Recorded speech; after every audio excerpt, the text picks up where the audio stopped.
Breaking news, Pakistan বিশ্বকাপ boycott করতেছে না। 15 ফেব্রুয়ারি পাকিস্তান ইন্ডিয়া ম্যাচ বয়কট করবে পাকিস্তান।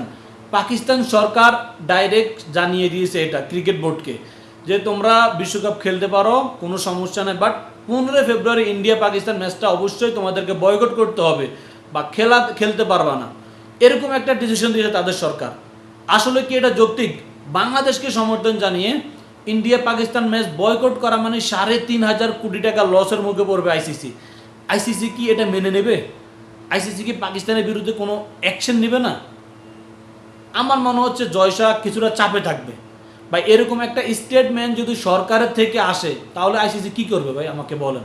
আইসিসি তো বেকাতায় আছে, এমনিতে বাংলাদেশকে বাদ দেওয়া নিয়ে অল গ্লোবালি কিন্তু একটা চাপে রয়েছে এখন আইসিসি এবং কি ইন্ডিয়ান কাউন্সিল, এবং কি এমনও নিউজ শোনা যাচ্ছে যে ইন্ডিয়ার অলিম্পিক গেমের কিন্তু আয়োজন থেকে তাদেরকে বাদ দিতেও পারে।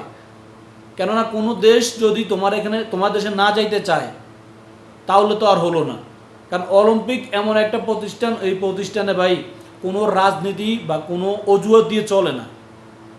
তো এটা সরে যেতে যাচ্ছে, এরকমটা শোনা যাচ্ছে, এখনো কনফার্ম না। তো এই মুহূর্তে যদি পাকিস্তানও যদি ইন্ডিয়া ম্যাচ বয়কট করে ভাই, আইসিসি পুরা পথে বসে যাবে আমি মনে করি। আইসিসির এখনও সুযোগ রয়েছে আইসিসি নিজেদেরকে শুধরানো, যে একচাটিয়া দালালি করাটা বা একচাটিয়া রায় দেওয়াটা এটা বেরিয়ে আসা। পাকিস্তান পুরো বিশ্বকাপ বয়কট করতে পারতো কেন? পাকিস্তানের জন্য একটা আইসিসি একটা নীতিমেলা সেট করেছে। পরবর্তী আসরগুলো তো ইন্ডিয়াতে হওয়ার কথা, champion trophy, Asia cup, one day world cup সবগুলো ইন্ডিয়াতে হওয়ার কথা। এখন যদি পাকিস্তান যদি এবার বিশ্বকাপটা বয়কট করতো তাহলে একটু হয়তো অন্য সিনারিও হতো, কিন্তু তারা বয়কট করে নাই। তাদের ক্ষেত্রে যে নোটিশটা জারি করেছে, যদি পরবর্তী ইন্ডিয়াতে খেলা হয় পাকিস্তানকে অবশ্যই ইন্ডিয়াতে যেতে হবে, না হলে পুরো টুর্নামেন্ট বয়কট করতে হবে। হাইব্রিড মডেল পাকিস্তানের জন্য অ্যালাউ নাই, এটা কিন্তু বাদ হয়ে যাচ্ছে এই 26 সালে। এদিকে যদি পাকিস্তানে কোনো ম্যাচ হয় ইন্ডিয়ার, তাহলে ইন্ডিয়া ওইটাতে যাবে না, ইন্ডিয়ার জন্য হাইব্রিড মডেল রয়েছে। তো ভাই এটা তো আইসিসির কোনো হলো না, পক্ষপাতিত্ব হয়ে যাচ্ছে না। আপনি একজনের খেলায় ওরা আসতেই হবে, আপনি যাবেন না। এটা হচ্ছে খুবই বাজে একটা আইসিসি যে একটা দেশের আন্ডারে চলে গেছে, এটা তারই প্রমাণ। নাহলে আপনার দেশে আসতেই হবে আমাকে, আপনি আমার দেশে যাবেন না খেলার জন্য। তো পাকিস্তান সুযোগ ছিল, বাট তারাও বুঝেছে এই মুহূর্তে তাদের অর্থনৈতিক অবস্থা অনেক খারাপ। এই মুহূর্তে বিশ্বকাপ বয়কট করলে তারা অনেক ক্ষতির মুখে পড়তে পারে।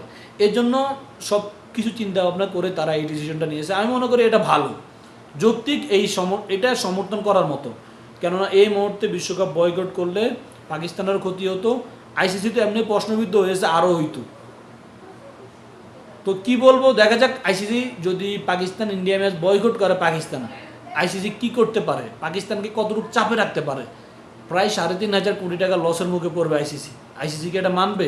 এই একটা ম্যাচের জন্যই কিন্তু পুরো ক্রিকেটটাই বাইচে থাকে। পুরো ওয়ার্ল্ড কাপ বলেন, সিরিজের মাধ্যমেও এই ম্যাচটাতে 3,000 2,000 কোটি টাকা ইনকাম হয়।